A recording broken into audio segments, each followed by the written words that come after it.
Producers చాలా కొత్త, అంటే ఇంకా ఆయనకు సినిమా తెలీదు. ఫస్ట్ టైం ఈ సినిమాకి ఏమేమి ఉంటాయి అని కూడా తెలుసుకుంటున్నాడు ఆయన. ఓకే, కెమెరాది ఉంటుంది, క్రేన్ కావాలా, గింబల్ అంటే ఏంటి, ఇట్లా తెలుసుకుంటున్నాడు ఈ సినిమా.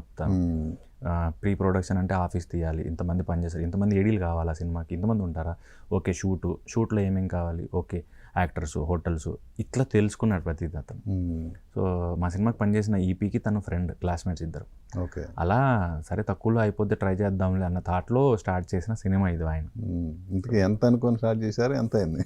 లెక్కలు చెప్పొద్దేమో సార్, ఫీల్ అవుతారేమో. సో తక్కువలోనే చేశారు, కానీ సినిమాకి ఎంత అవసరమో అంత పెట్టి చాలా బాగా చేశారు. సో రిలీజ్ దగ్గర పడింది, ఏంటి సినిమా మీద మీకున్న అంచనాలు ఏంటి?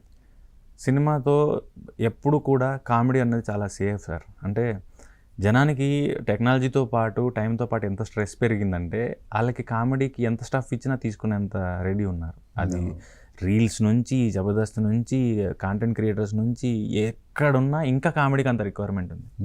అట్ ద సేమ్ టైం మనము ఒక దాన్ని ఏమంటారు, నేటివ్, మనకి ఇది ఎలా చెప్పాలంటే ఆ ఊర్లోకి తీసుకెళ్ళిపోతుంది సినిమా, ఆ పాత్రల మధ్యలోకి నిల్చోబెడుతుంది మనం. ఇది సినిమా చూస్తున్నాం వీళ్ళు యాక్టర్లు అన్నట్టు ఉండదు, అంత న్యాచురల్గా తీశాడు, అంత కామెడీ వర్కౌట్ అయింది. నేను ఏదైతే మా ఇంట్లో కుర్చీలో కూర్చొని నవ్వాను, సినిమా చూసినప్పుడు కూడా అంతే నవ్వాను నేను. అండ్ ఫస్ట్ టైం చూసిన వాళ్ళు ఇంకా బాగా ఎంజాయ్ చేస్తారు, ఎందుకంటే నేను చాలాసార్లు చూస్తున్నాను అయినా నేను నవ్వుతున్నాను. ఫస్ట్ టైం చూసే వాళ్ళు ఇంకా బాగా ఎంజాయ్ చేస్తారు. కాబట్టి మాకున్న బలం ఏంటంటే కథలో ఉన్న హాస్యం. అది